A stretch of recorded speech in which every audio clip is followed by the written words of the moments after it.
بہرحال جو بھی قرآن پاک میں واقعات ہیں وہ صرف اور صرف ہمارے لیے ہیں، تاکہ ہم عبرت حاصل کریں اور ان سے سیکھیں۔ اب ہم سے پہلے کروڑوں لوگ جو کہ جن کو پتہ ہی نہیں ہوگا اس کلام کے اندر اللہ تعالیٰ نے کیا فرمایا ہے، ایسے ہی چلے گئے۔ کئی لوگ ایسے ہوں گے جو اس کلام سے محبت کر کے اس پر عمل کر کے گئے ہوں گے اور وہ کامیاب مومن لوگ ہیں۔ تو اگر ہم بھی اسی طرح غفلت کی زندگی گزارتے رہیں گے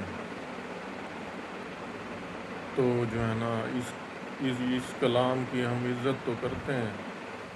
اتنی رسپیکٹ دیتے ہیں کہ ہم اس کو جو ہے نا وضو کے بغیر اٹھاتے نہیں ہیں، ہمارے گھروں میں پڑے رہتے ہیں، ہم کئی دنوں تک ان کو کھول کے دیکھتے بھی نہیں ہیں، نماز پڑھ لیتے ہیں، امام صاحب کے پیچھے کھڑے ہو کے سن لیتے ہیں، عزت کر لیتے ہیں، لیکن ہمیں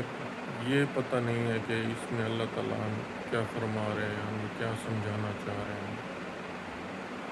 دیکھو، اگر آپ کسی پیپر کی تیاری کر رہے ہو، ٹھیک ہے، اس کی بک کو آپ خالی پڑھ رہے ہو جو کہ آپ کی زبان میں بھی نہیں ہے، ٹھیک ہے، آپ کو پتہ بھی نہیں ہے آپ کیا پڑھ رہے ہو، تو آپ کیا پیپر حل کرو گے؟ پیپر تو حل نہیں کر سکتے ہم جب تک ہمیں پتہ نہیں ہوگا کہ اس بک لکھنے والے نے اس بک میں اس ٹاپک کے بارے میں کیا فرما رہا ہے۔ تو اسی طرح میرے بھائی، جب تک ہم کلام کو سمجھیں گے نہیں، اب ہمارے مولانا حضرات نے ہمارے ذہنوں کے اندر غلط کنسیپٹ ڈال دیے ہوئے ہیں۔ اب میں قرآن کی آیت میں سے آپ کو کچھ بتاتا ہوں کہ نا، ایک آیت ہے، اس میں اللہ تعالیٰ ہمیں مخاطب ہو کر کہتے ہیں کہ دیکھو میرے پیغمبر